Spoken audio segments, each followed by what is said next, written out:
தம்பி,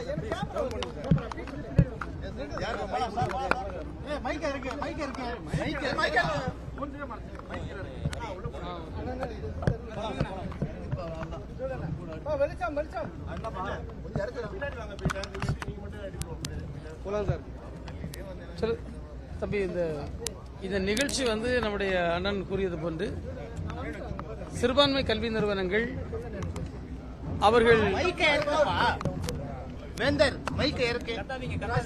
தொடங்க இல்லையா?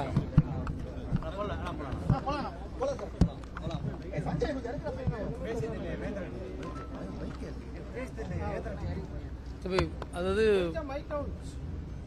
சிறுபான்மை கல்வி நிறுவனங்கள் அவருடைய செயல்பாடுகள், அதனுடைய முன்னேற்றம், அவர்கள் எதிர்கொண்டு வருகின்ற சவால்கள், சட்ட பிரச்சனைகள் போன்றவற்றை பற்றி விவாதிப்பதற்கான ஒரு கருத்தரங்கம் இன்றைக்கு சிறப்பான முறையில் இன்றைக்கு நடைபெற்றிருக்கிறது.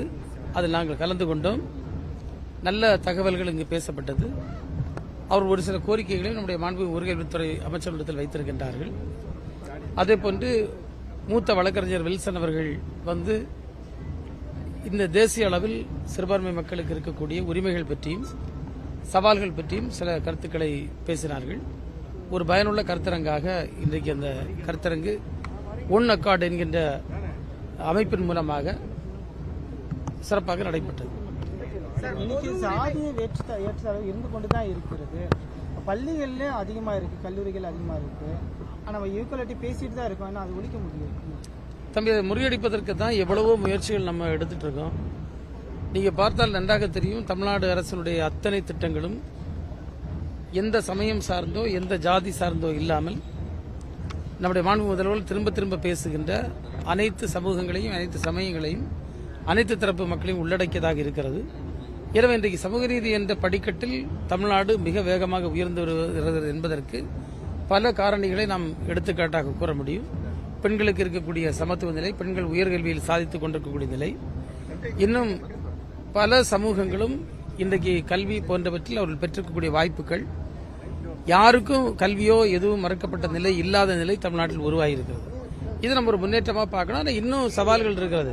அதனாலதான் வந்து பெரிய அறிஞர்கள் என்ன சொல்றாங்க, இன்னும் 100 ஆண்டு காலம் திராவிட இயக்க அரசியல் இந்த மண்ணில் இருக்க வேண்டும் என்று சொல்வதற்கான தேவை இருக்கிறது என்பது அதனுடைய காரணம். சார், இந்த மேடை பேச்சுற போது நம்ம மண்ணில் கல்விக்காவணி செஞ்ச கலைஞரையோ அப்புறம் வந்து பேசப்பட்ட பெரியார் விஷயத்தையும் நம்ம மறுக்க முடியாது. அதே நேரம் வந்து நம்ம கல்வி கண்டிருந்த காமராஜரை பத்தி இங்க யாருமே குறிப்பிடல. ஒரு அரசியல் காரணத்துக்காக வேண்டி குறிப்பிடலையா? ஜெயலலிதா அவர்கள் கூட சைக்கிள் கொடுத்தது, லேப்டாப் கொடுத்தது ஒரு பெரிய விஷயம். ஏன் ஒரு விஷயத்தை வந்து இந்த மாணவர்கள் மத்தியில நீங்க யாரும் எடுத்து வைக்கல சார்? இல்ல, நீங்க வந்து அது தவறான ஒரு கருத்தியல். நானே தலைவர் கலைஞர் அவர்கள் பல மேடைகள்ல நம்முடைய தலைவர் காமராஜர் அவர்கள் ஆற்றியிருக்கக்கூடிய பணிகளை அவ்வளவு சிறப்பாக பேசியிருக்கின்றார்கள். நீங்க காமராஜரை பெருமைப்படுத்துவதற்கு திராவிட இயக்க அரசியல் என்றைக்குமே தவறானது கிடையாது. நீங்க பேரறிஞர் அண்ணா அவர்கள், பெருந்தலைவர் காமராஜர் அவர்கள் வெற்றி வாய்ப்பை இழந்த நேரத்தில் எவ்வளவு வருத்தப்பட்டார் என்பதற்கு எத்தனையோ வரலாற்று பூர்வமான ஆவணங்கள் இருக்கின்றன. எனவே கல்வியை பேசுகின்ற நேரத்தில் எல்லாம்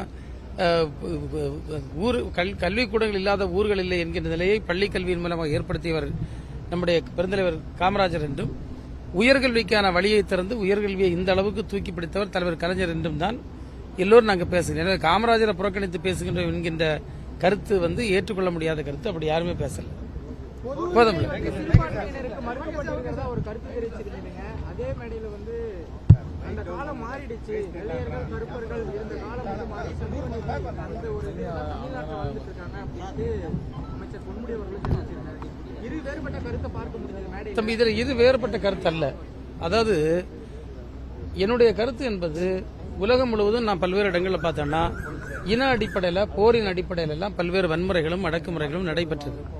ஆனால் ஜாதி என்கின்ற ஒரு தனித்துவ அடையாளத்தோடு ஒரு கட்டமைக்கப்பட்ட ஒரு அமைப்பினால் ஏற்படுத்தப்பட்ட அநீதிகள் என்பது இந்தியாவில் மட்டும்தான் நடைபெற்றுக் கொண்டிருக்கிறது என்ற கருத்தை தான் நான் பேசினேன். எனவே இன்றைக்கு ஜாதி என்ற கட்டமைப்பை மற்ற இடங்களில் நம்ம பார்க்க முடியாது. இது வந்து கட்டமைக்கப்பட்டு அதை மக்களை நம்ப வச்சு அதன் மூலமாக ஏற்பட்டக்கூடிய ஏற்றத்தாழ்வுகள் தான் நான் குறிப்பிட்ட அந்த ஏற்றத்தாழ்வு என்பது. எனவே அந்த ஏற்றத்தாழ்வு தமிழ்நாட்டில் வந்து மற்ற மாநிலங்களை ஒப்பிடுகின்ற நிலையில் மிகவும் மிகவும் குறைவாகத்தான் இருக்கிறது. இன்னைக்கு வட மாநிலங்களில் நீங்கள் பார்த்தீங்கன்னா ஜாதிய கட்டமைப்பும் அது சார்ந்த அநீதிகளும் மிக பெரிய அளவில் இருக்கிறது.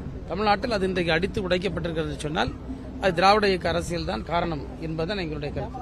இன்னைக்கு வரைக்கும் வேங்கவேல் பிரச்சனைக்கு தீர்வு காண முடியும்.